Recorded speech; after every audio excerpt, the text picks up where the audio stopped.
Our channel is 100% focused on stories like this, providing you with valuable information the media hides from you. Please, so you don't miss videos like this, subscribe to the channel and leave a like.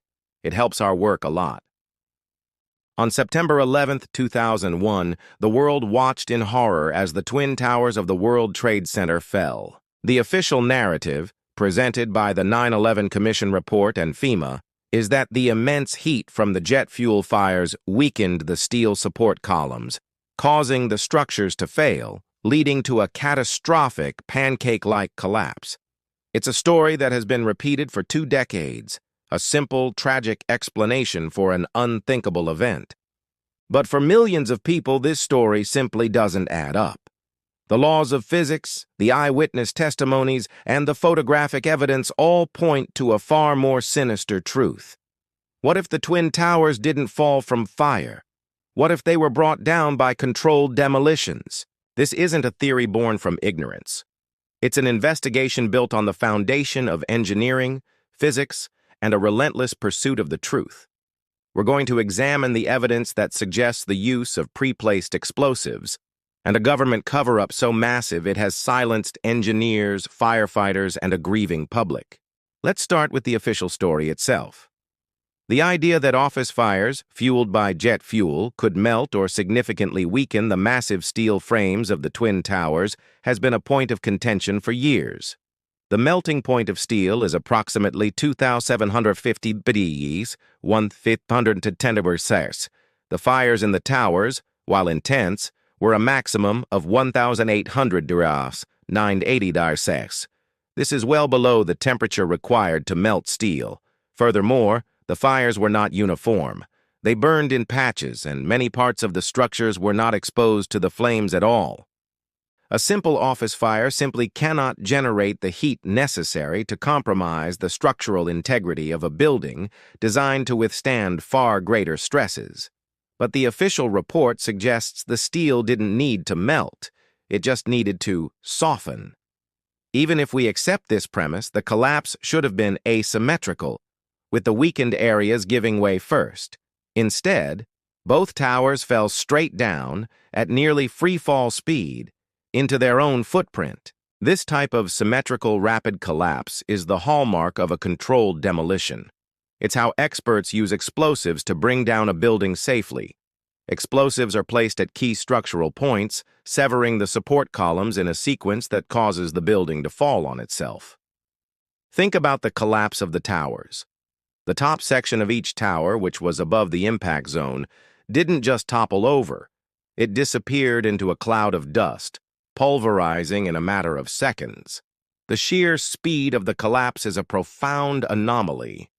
The South Tower, for example, collapsed in just 9.8 seconds, just slightly longer than the 9.2 seconds it would take for a golf ball to fall from the same height in a vacuum. This means there was virtually no resistance from the lower floors. The support columns must have been removed simultaneously to allow for such a rapid, symmetrical collapse. Fire simply cannot account for this. And what about the sound? Numerous eyewitnesses, including firefighters, police officers, and civilians on the ground, reported hearing explosions and loud booms just before and during the collapse. They described a series of detonations that sounded like a building being demolished. Firefighter Kevin McPadden, for example, reported hearing a series of explosions, like a controlled demolition.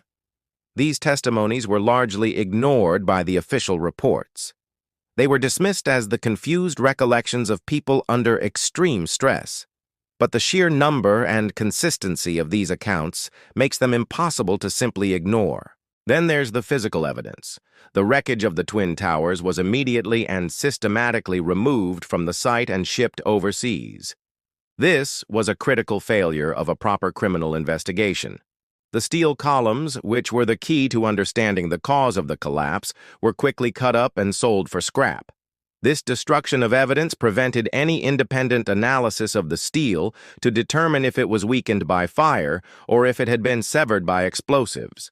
However, a few pieces of steel that were recovered showed clear signs of having been exposed to extremely high temperatures and chemical reactions consistent with explosives.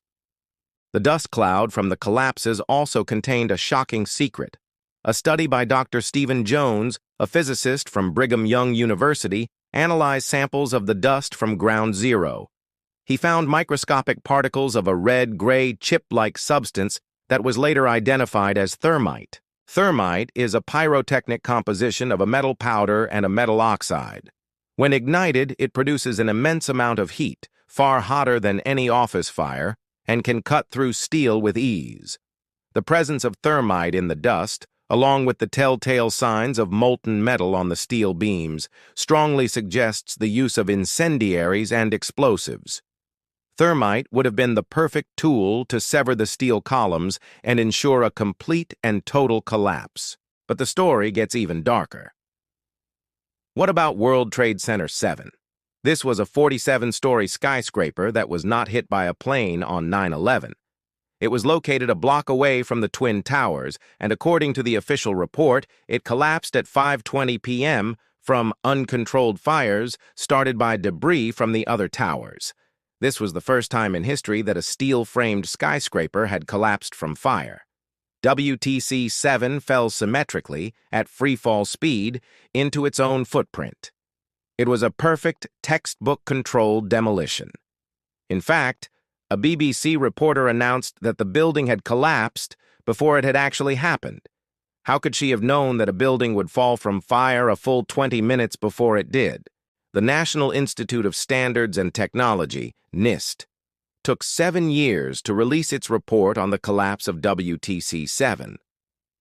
Their conclusion was that the collapse was caused by fires that weakened the steel, leading to a progressive failure. This explanation has been widely criticized by architects, engineers, and physicists as being impossible. The fires in WTC-7 were small, localized, and had been burning for hours without any significant structural damage. A study by Dr. J. Leroy Hulsey and other engineers at the University of Alaska Fairbanks concluded that fire did not cause the collapse of WTC-7.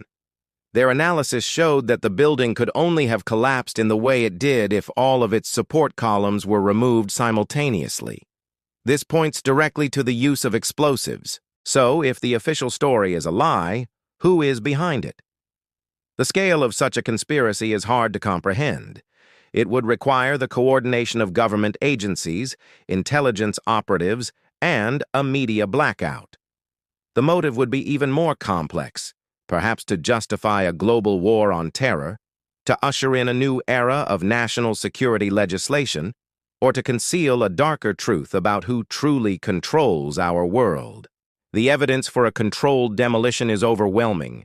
The free-fall speed of the collapses, the eyewitness accounts of explosions, the presence of thermite, the destruction of evidence, and the suspicious collapse of WTC-7 all point to a single conclusion. 9/11 was not a simple act of terrorism. It was a meticulously planned and executed event, a false flag operation designed to shock the world and usher in a new political and social order. This is a dangerous truth, one that challenges the very foundations of our government and our society. But it is a truth that must be told. The families of the victims deserve the real story. The world deserves to know what truly happened that day. The official story of 9/11 is a house of cards, built on a foundation of lies and omissions. The evidence for explosives and a controlled demolition is not a conspiracy theory. It is a matter of physics and engineering. It is a forbidden truth that has been suppressed for too long. We must continue to ask questions. We must continue to demand a full, independent investigation. The events of 9/11 were a tragedy, but the greatest tragedy of all is the lie that we have been forced to believe. The secret of 9/11 is hiding in plain sight. It's in the dust, in the steel, and in the testimonies of those who were there. It's a secret that reveals a dark and powerful force at work, a force that is capable of bringing down not just buildings, but the very fabric of our society. Our channel is 100% focused on stories like this, providing you with valuable information the media hides from you. Please, so you don't miss videos like this, subscribe to the channel and leave a like. It helps our work a lot.